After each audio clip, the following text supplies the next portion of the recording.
Bien bonjour et bienvenue dans une autre revue très spéciale. Et aujourd'hui nous avons le Studio Series. Il n'y a pas de numéro. Bon, Studio Series Bumblebee, Core, Class et Shockwave. Donc, ouais, c'est étrange, j'ai pas de numéro. Mais ouais, on a le tout premier Core Class, donc la nouvelle classe légende petite Studio Series. D'habitude, ce sont tout le temps des Deluxe, Voyageurs. Mais là, on a un Core. On est tout petit. Alors, c'est Shockwave du film Bumblebee.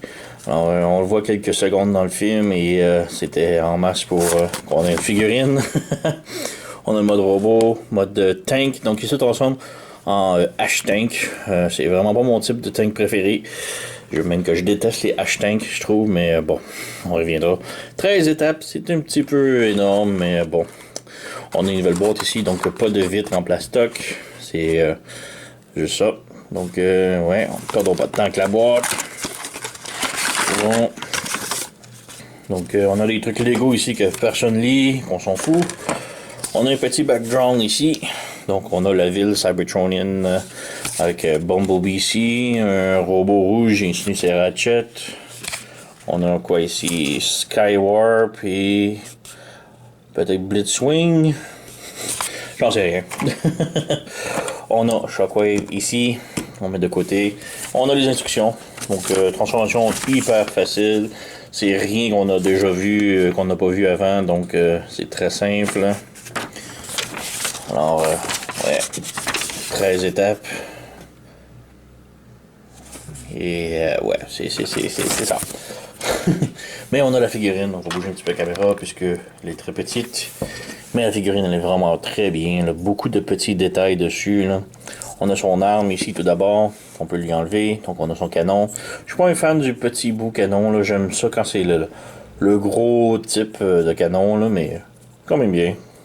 Belle petite peinture chromée. On a une poignée ici qui pivote pour le mode tank et le mode pour le mettre sur son bras. Donc voilà. On fait juste les brancher dans la main. Mais ouais, sinon quand même très bien. Super petite figurine.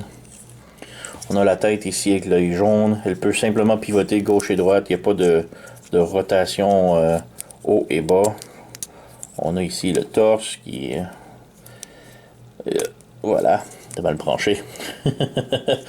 Mais vraiment beaucoup de détails mécaniques partout. Donc on a les bras ici avec les chenilles. Les pieds, vraiment beaucoup de détails. En arrière, c'est très bien. Il n'y a pas vraiment de partie vide autre que dans les chenilles, les tracks.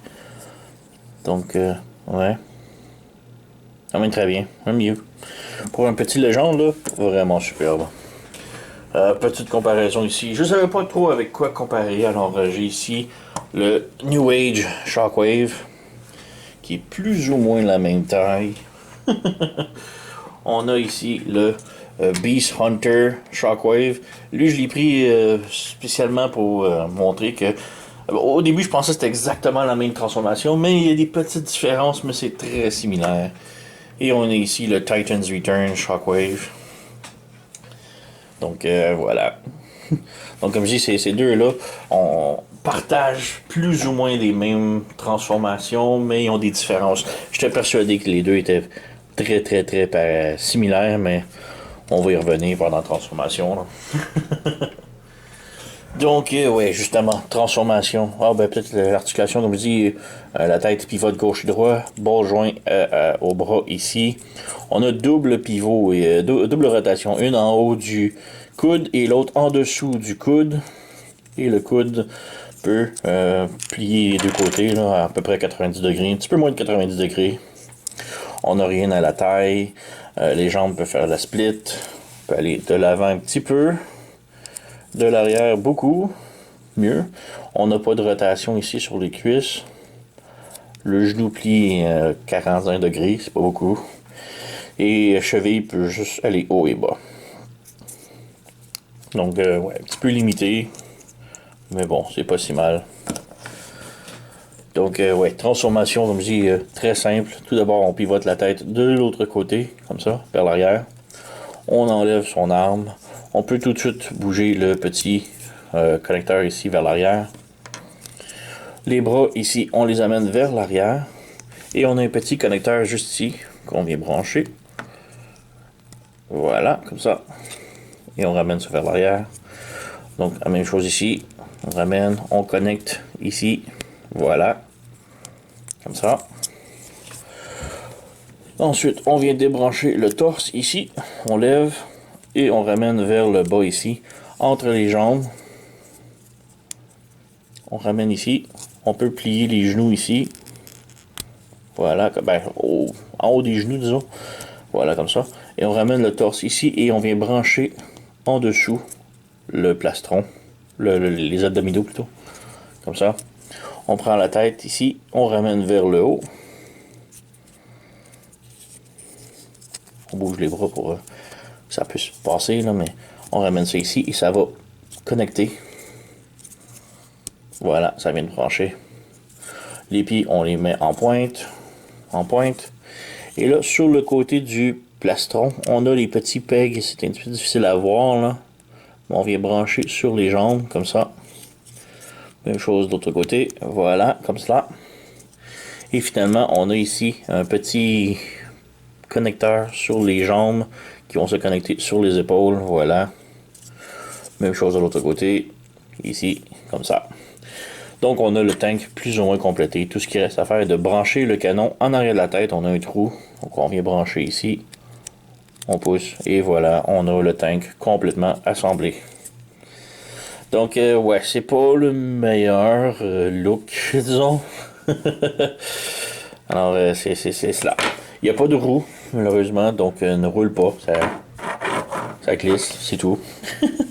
Le canon peut pivoter 360 degrés sans problème, monter et descendre un petit peu, et c'est pas mal tout. Donc, ouais. C'est un autre truc que j'aime moins, c'est que la connexion des bras et des jambes, c'est pas solide. Donc, vous voyez, tout bouge là, facilement. Là. Donc, c'est... Ouais. C'est pas le meilleur. Mais bon, ça fait le job. On peut peut-être faire une comparaison avec ses amis.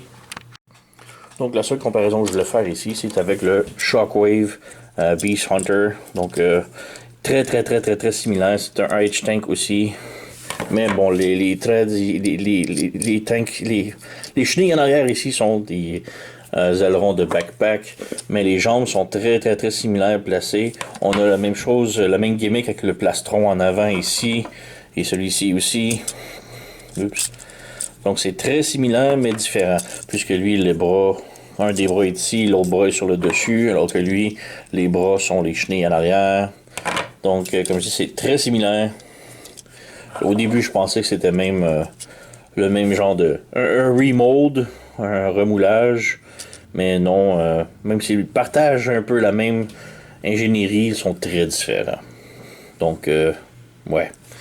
Alors, c'est cela. Le tout premier Core Class Studio Series Shockwave du film Bumblebee. Vraiment superbe, j'adore. Mode robot, là, beaucoup de détails, très bien fait.